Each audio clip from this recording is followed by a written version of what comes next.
Hugh Kellenberger here. It's Dustin Dopirak. We're coming to you from Ann Arbor, Indeed, Michigan. The Hoosiers lost their third game in a row. Ended up being close. Somehow. By typical, all kinds of crazy miracles and ridiculous stuff. Bad free throw shooting, really. I thought the first half was really Northwestern Part 2. Yeah. They didn't really come out all that well, but yet they weren't out of it, basically, because Michigan's just not that good. Right. And didn't really play really well. I mean, I guess there was a few things that, I guess you look at the stat sheet that looked like they did a few things okay. Michigan only took 5 3-pointers in the first half. That's their bread and butter, I guess. Yeah. You know, based on what John Beilein said, that was because Indiana took them out of what they wanted to do. They weren't horrible offensively. They weren't good. But offensively, they were really bad. I did say defensively. Defensively, they weren't atrocious. They weren't good. They weren't playing very well, but they were doing. They did enough to keep Michigan from getting out of hand. But offensively, they just didn't do anything right. Basically, in the first half, turned the ball over 10 times. I mean, really, the only way they could score was on Oladipo dunks. And Watford made a few plays. And then, second half, Michigan just came out shooting, and all of a sudden, IU was in a huge hole, had to rally back, and Michigan had to miss a ton of free throws to make it a game. Yeah, Tom Crean was very honest post-game. Stunningly honest today. Yeah, it was. I mean, it was something. Yeah. He was very, very honest about his team. Asked about Verdell Jones, who was 2 of 7 from the field. He said he was hunting shots. Mm-hmm. Let's see. Let's go. Jeremiah Rivers has not played well a week and a half. When he plays with, he's this kind of dynamic defensive player that can defend so many things. But Tom said when he plays with an edge, edgy. When he plays edgy, which I basically took, and Jeremiah was kind of like when Jeremiah gets consumed with stopping somebody and kind of the interpersonal whatever. Yeah, I don't think that was necessarily it. Like it's more so when he's just off. I mean, when he decided he wanted to swallow Dimitri McCamey, he did. Yeah. And there have been other occasions when he's decided I want to lock up this guy. He did, but I don't think he necessarily meant that when he gets too locked up in being the star or being the defensive guy who locked down. No, I'm not saying that. I think interpersonally within the game, he can get a little consumed by kind of what is being said or what's happening. Yeah, I mean you can get his head out of it. I don't think you've seen that for a while until these last 2 games. Yeah, but you very much saw it today. Right, that happened. Tom he said fouled out in like 14 minutes. Yeah, I got a technical. Mm-hmm. Tom said after the game that if he's going to play that way, he's not going to play as many minutes. Simple as that. Right. Yeah. The big thing as a team concept. He said he started 5 guards because he didn't like how the inside guys were playing. So which is what I suspected. I didn't want to put words in his mouth, so I didn't really say it during the live chat. But that's what I suspected. Right. Just because he kind of had a comment after the last game about his post guys about how they needed more out of them. So, and he also had said that they were going to start thinking about playing Oladipo and Sheehy together. Yeah, and that's what happened. Yeah, I was still surprised about it considering, I mean, as much as you might not be happy with him, you're dealing with one post guy. You only got to play one, put one guy out there just to have, and especially the way Jordan Morgan's been playing, he went off for 27 against Northwestern. Are you going to put that guy in position to beat you, to give somebody, I understood it. I understood it. I didn't think it was ever going to be a long-term thing. Yeah, it lasted obviously. 4 minutes. I thought that was 4 or 5 minutes, and I think I think that was okay because it's a statement. I think sitting you, not starting you, is a statement. It does make a point. I think that you can't just expect this to happen. Right. We'll go 5 guards if we have to, and that's like, something. Look, this is a team that's under 500. It's a team that's last place in the Big Ten, but returns everybody. Right. So this season, at this point, becomes about what are you going to be next season. True. So I thought it was important from that point to make the point of I'm going to play the best 5 guys. Yeah. He did it early on. Remember when he talked about not having positions? Yeah. It was the same kind of thing. I'm going to play the 5 guys that give me the best chance to win. Yeah. And I'm going to worry about the rest of it after. Yeah, I mean, it makes sense. I'm always interested in it's tough to figure out what the psychological game is when, number one, when you're just not on the bench, but even just when you're not at practice and you don't see this other stuff and you don't know.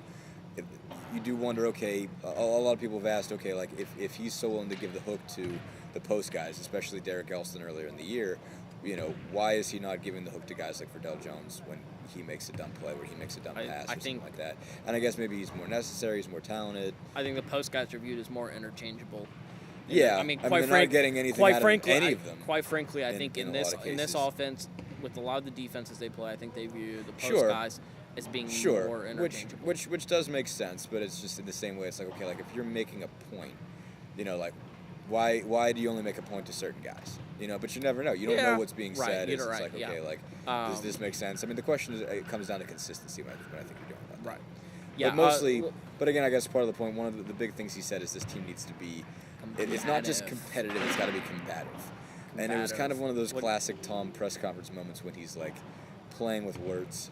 Right. But he does make a point. He made a point. He said the reason why he kept on saying combative was he just didn't have another word for it. Yeah. I asked Christian Watford what he think it meant. He said that they were playing hard, but they weren't playing together. That was the difference. Yeah, I think that was. I mean, I think they both look at it two different ways. I think Watford said that they were playing hard, they weren't playing together.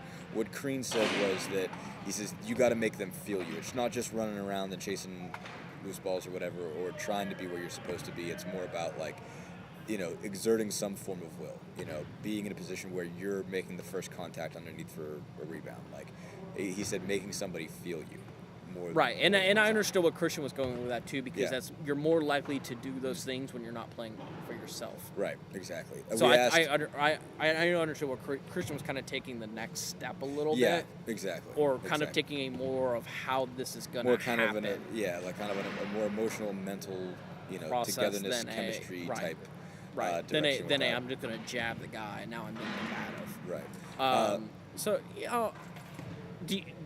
What do you think this team does? It has 5 regular season games left. Mm-hmm. Look, they're not going to go to the NIT. No. Maybe they go to the CBI. Maybe they don't. Depending on what the CBI feels like doing. I mean, they got to do something respectable between now and then. Right. They have to do something. The CBI does not have high standards. Right. But it has some standards. And Indiana could decide. We haven't asked yet. Indiana could have high standards. We're not playing the CBI. Sure. I don't think they'll have standards that high. I think if they have the opportunity to play, if they're playing well enough that they can justify it to themselves. I think it depends on whether or not Tom wants that practice time. Yeah, and I'm sure he does. I'm sure he does. If they don't win another game, depends on whether at that point. If they don't win another game, I don't see it happening. If they get 2 more and they get to 13 or 14. If they get to 14, I think. If they get to 14, I think they get the invite. Question. I think they get the invite, and I think they take it. Right. Because I think that means that they're building on something. They feel like they're building on something. Right. The extra practice. I mean, really why you do it is the extra practice time. Sure. Absolutely. The only reason why you would turn it down in the practice time and not, is if you said, you know what, it's been a long season. We just kind of need. I don't know how they split those, but you get some money from that. It's a financial decision. You don't get a ton, but how many Indiana fans are going to show up for the CBI? More than you think. It won't be like the Mike Davis NIT. I won't be like that, but I think it's going to be 13. Yeah, that's cash. It's more than you're making by not having anybody. Yeah, but you got to judge against the guarantee. Yeah. I don't know what all the money is. Anyway, point being, getting back to that. So this is the point where I think we're going to see a lot in this next 5 games. How is this team going to respond? The way Christian, I wrote today about Christian Watford coming out. Christian Watford could have shut down.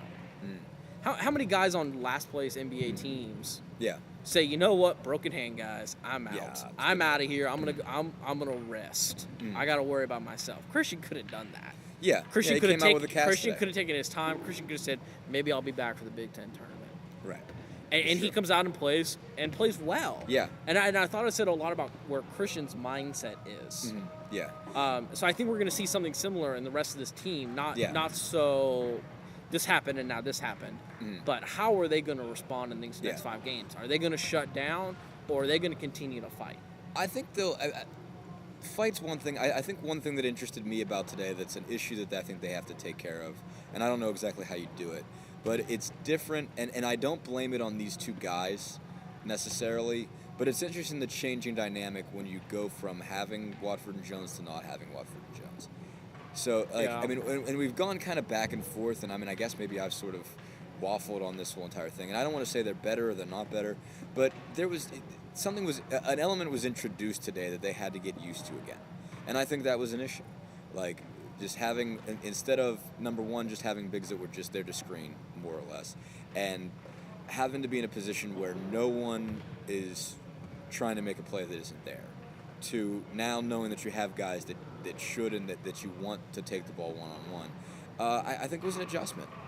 To getting used by that. And they want to get the ball to Watford. That's an important thing that they want to do, and they've got to add that to the game. And then Verdell, as Korean said, he was hunting shots. He does that from time to time.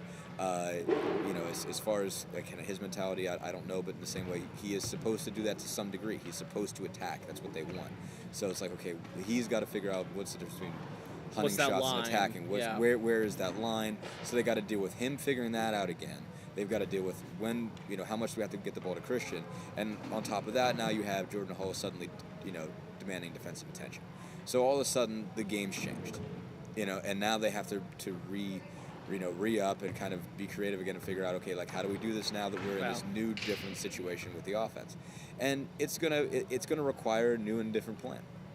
I was trying to hit 10 minutes there. Oh, you blew past that. But I wanted to interject this point. I know. And I don't know the answer, but people will find that interesting. We'll discuss it in comments. Agree, disagree? What do you think about what Dustin just said?